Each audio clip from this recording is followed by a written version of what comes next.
So my name is Erica Adams. I'm the nurse navigator here at CJH Women's Center, so welcome. I'm going to talk about my role as a nurse navigator.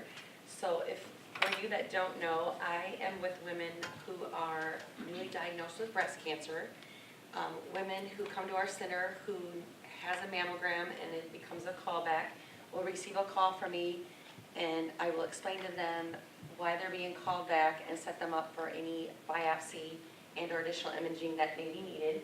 From that point on, I'm with them through their diagnosis, through their treatment, and through their journey post-care. That means helping them through our healthcare system as with CGH, all the way through at the hospital side, all the way to the clinic side with oncology, surgeons, any radiation that a patient may need.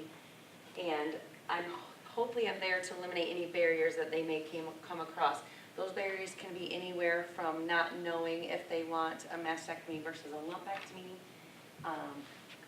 financial barriers, transportation barriers, psychological or emotional barriers that they may have. So pretty much I'm their resource for any needs that they may have. If I don't have the resources or know the resources, I reach out to my colleagues locally and statewide, and we also use Home of Hope and Illinois Cancer Treatment Center as other outside resources. So what I'm going to express tonight is breast health is the most common thing you need to be familiar with is your breast. It's very important that everyone is familiar with their breasts, that they do self-breast exams. The more familiar you are with your breasts, the more likely you're going to recognize that there's a problem with your breast. If you notice there's something different or changing. As soon as you note a change in your breast, you need to report that to your physician. So you need to be very familiar with your breast. Self-exam alone will not detect breast cancer. You will need your screening mammogram starting at age 40 is what we recommend, American Cancer Society. But a significant amount of women who report having breast cancer is that they felt a lump first. So it's, again, very important to be familiar with your breasts so you can recognize any changes that may be occurring. Any breast lump that you feel or abnormality that you recognize needs to have medical attention, even if you think it's nothing. Most likely it is a benign finding, but you never know without further workup. So no matter how old you are, it is important to know your breasts, evaluate your breasts, and talk to a physician if you recognize the breasts. I can share one quick story. My survivor this year that I was happy to have at Delicious Designs, she is 26 years old. She found a breast lump in her breast a year ago, but thought it was just part of her muscle and her breast tissue. And about a year later, she noticed it dimpling. That's when she contacted her physician. Unfortunately, it was breast cancer, and now she is stage 4. She is alive and well, and she is going through treatment, and she's an inspiration to all of us. But she will tell you she's not upset with herself for not reporting the breast lump, but she wishes she would have. And if she could teach anyone anything, is be familiar with your breast and don't wait. So for Star, I will tell you, I promised her I would talk about that. So when to consult a physician? A new breast lump, any breast pain that doesn't go away after your next period. Breast can be tender, which Dr. Corrigan will speak about shortly, right around your cycle because it is hormone induced. If an existing breast lump that you're familiar with is getting bigger, if you notice any skin changes, dimpling, discharge from your nipple, those are all signs that need to be indicated to contact a physician. And overall, the most important thing is start your screening mammograms at age 40. So without further ado, I'm going to hand this next presentation to Dr. Corrigan. She's our radiologist who is dedicated to women's breast health.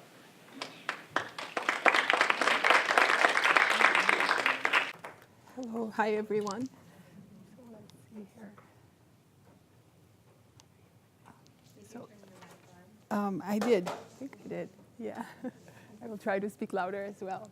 So my name is Eleona Corrigan, and I'm one of the diagnostic radiologists here at CGH. So like Erica mentioned, my presentation is going to be a little bit about breast pain as well as breast lumps. So breast pain, or otherwise known as mastalgia, is very common. I'm sure all of you have experienced it at least once in your lifetime. It can be sometimes continuous or for a short period of time, or even throughout the year. Almost at least 80% of women, it's reported, have symptoms of breast pain, which can represent as breast tenderness. It could be a sharp or burning type of pain. It could be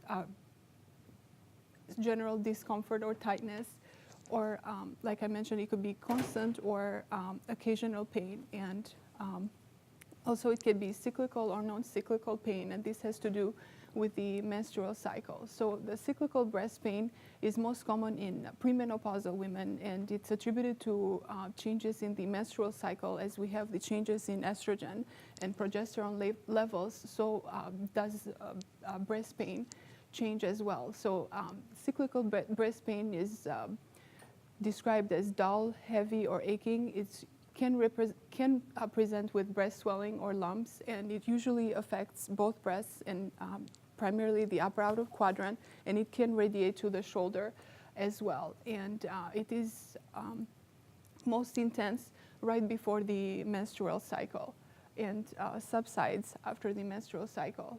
Non-cyclical breast pain can represent as tight or burning type sensation, or even soreness. It can be constant or intermittent, and in contradiction with cyclical breast pain, it usually affects only one breast, and it's more localized or in a focal spot in the breast, but it can also present diffusely across the breast. This is most common in postmenopausal women.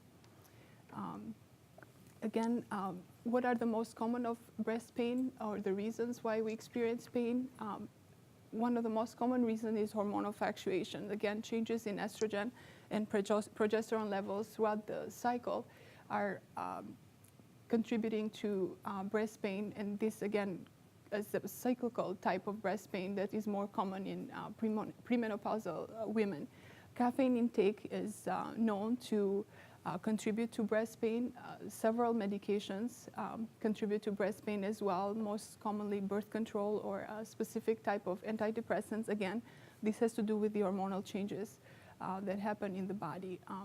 Other causes of breast pain that are not necessarily arising from the breast are actually from structures surrounding the breast or the chest wall, which could be rib or shoulder pain or muscle pain that we experience, in fact, as breast pain, but it's actually an adjacent part of the body that is causing the pain. Sometimes infection, again, in the chest area can present as breast pain. And moving on to breast lumps, I think it's a common myth that we think that if there is pain and lump, it's going to be cancer. Actually, most cancers that we see are painless. So most breast lumps that we see in patients are actually of benign reasons, which is good. So what can we do for breast pain? How can we minimize breast pain? It's best to wear a supportive, well-fitted bra during the time of the cycle that we experience the pain. We can either heating pads or hot compresses, but some patients feel relief with cold compress as well. We can use ibuprofen or Tylenol. It may be beneficial to use vitamin A, whether it's localized in the area of pain or orally. Evening primrose oil tablets are reported to help with breast pain as well. And dietary changes, such as reduction of salt intake, increase in water consumption, and exercise, again, because they have to do with the fluid shifts in our body, which would minimize the swelling and minimize the pain. Again, control of caffeine ingestion and exercise. So when would we see a healthcare provider? Like Erica mentioned before, so it's very important to know yourself and perform monthly breast exam. So if there is pain that is persisting, it's new, or it's interfering with daily activities, it's out of the cycle or out of proportion with typical pain that you have experienced in the past, it would be a good idea to schedule, an appointment with your healthcare provider. Again, more concerning features would be skin changes, or if there is nipple discharge, and again, if you experience a palpable lump as well. But again, breast pain and palpable lump can come together, but not necessarily.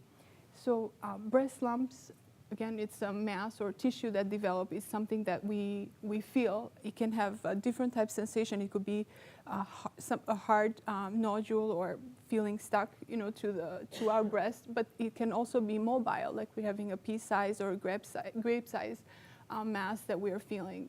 This, again, can be associated with other changes in the breast or with nipple discharge. And most commonly, again, we would appreciate these changes during the self-breast exam or the clinical breast exam.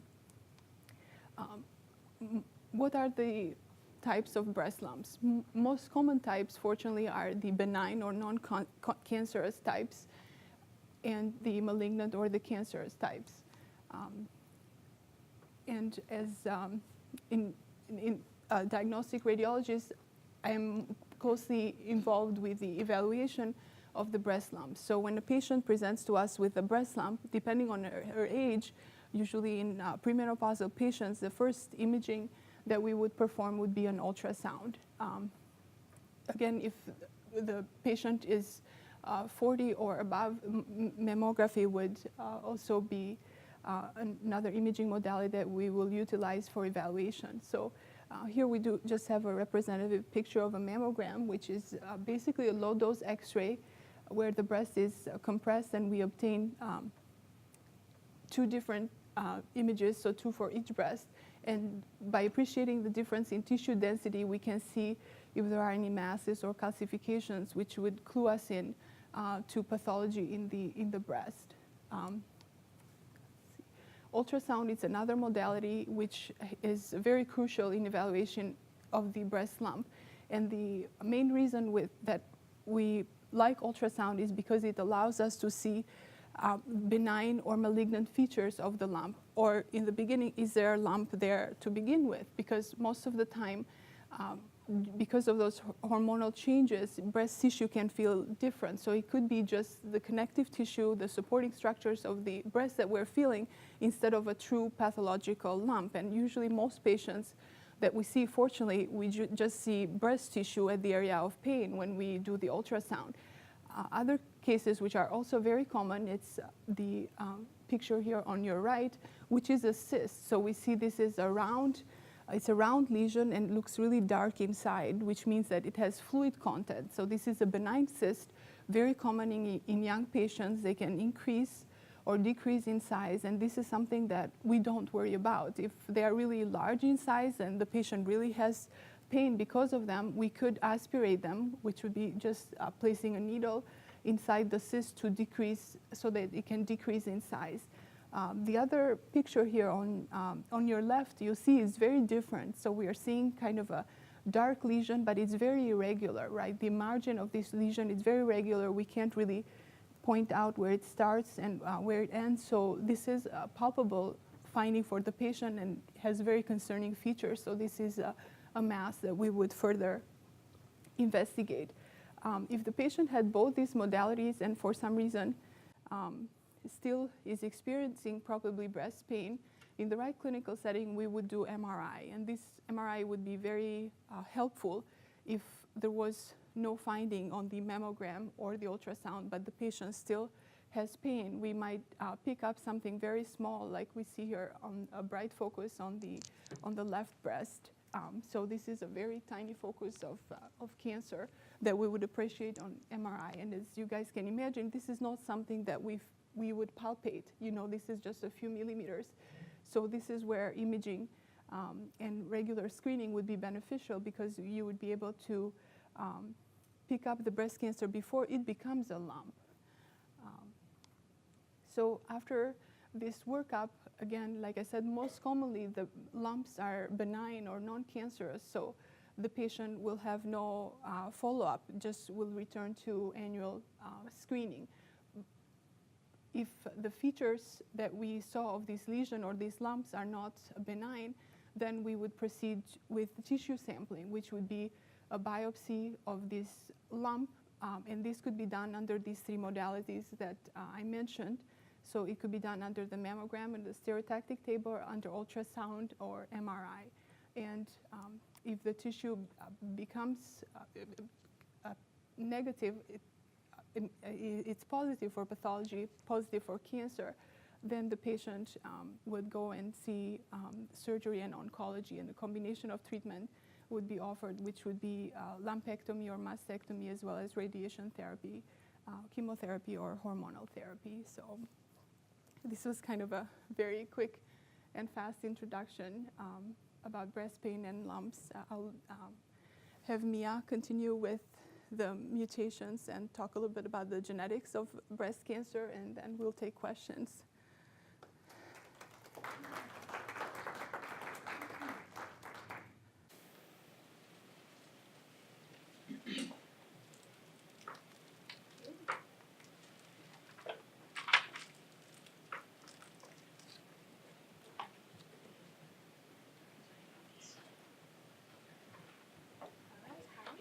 I'm Mia McDermott. I'm a nurse practitioner. I work in oncology. Most of my nursing career, I would say half of it, is in oncology. And as Sherry mentioned, I worked as a hospitalist with my first NP job after I graduated with my master's. And I've been with Dr. Ali Khan and the oncology department for about a year and a half now. So I feel very blessed to be able to work with that population of patients again. I've been asked to talk about BRCA mutations. This topic itself, I probably could. Sorry. This topic itself could be over an hour long topic. So I've tried to keep it very simple and give you some statistics, risk factors, who should be tested, certain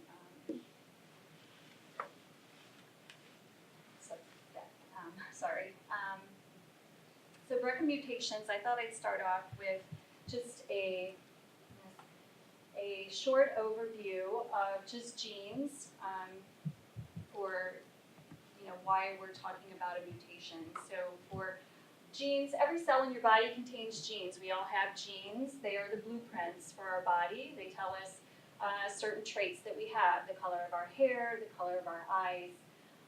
They also contain information that tell us how our cells grow, how they divide, and how they die.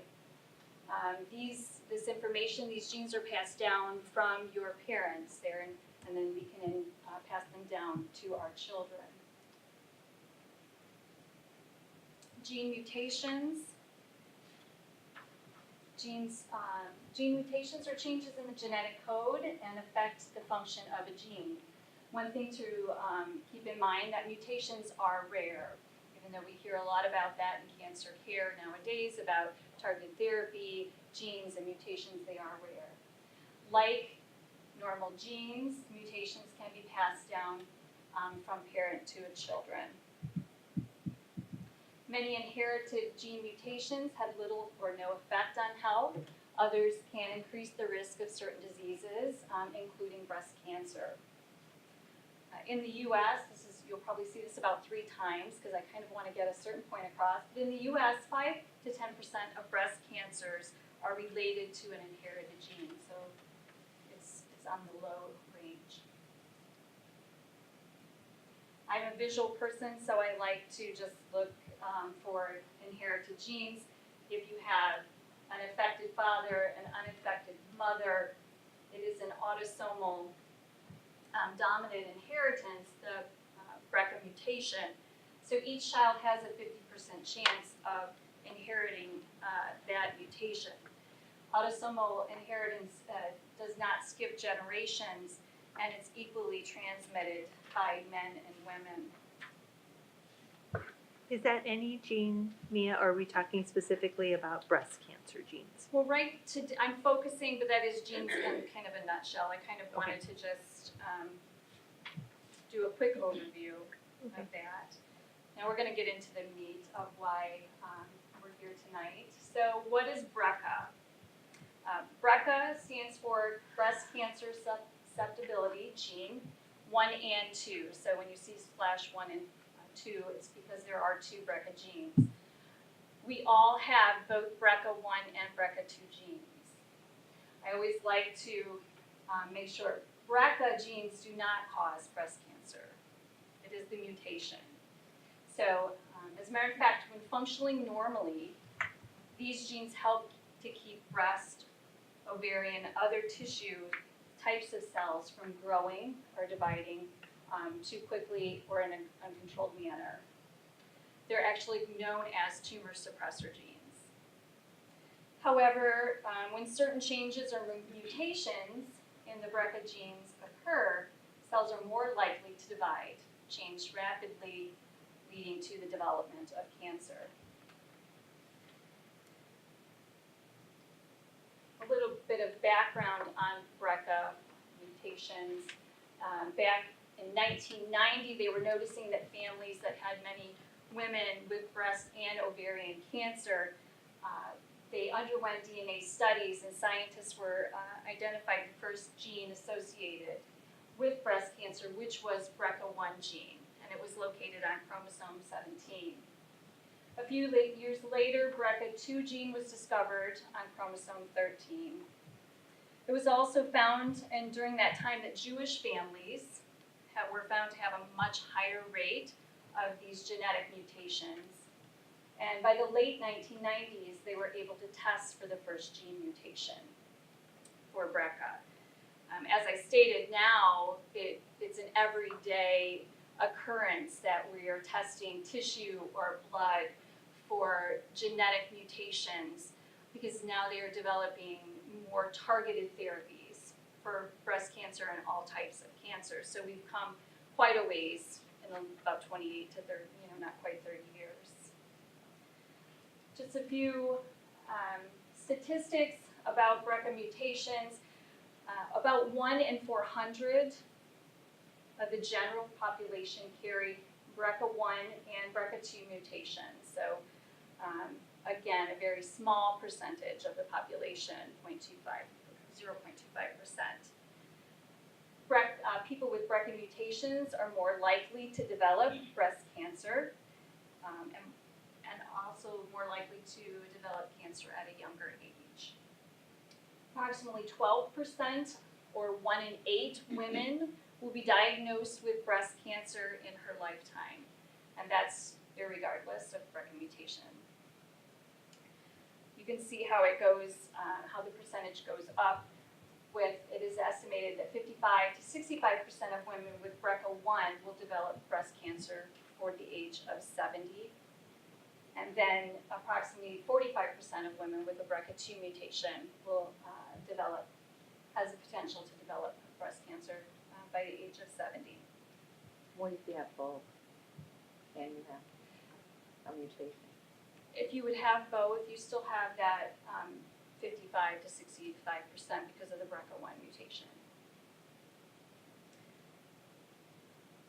Women, again, and this is kind of just reiterating, who have inherited these mutations are at increased risk for developing breast cancer and ovarian cancer. And I should mention, BRCA mutations are associated with hereditary syndrome of the breast and ovarian cancer.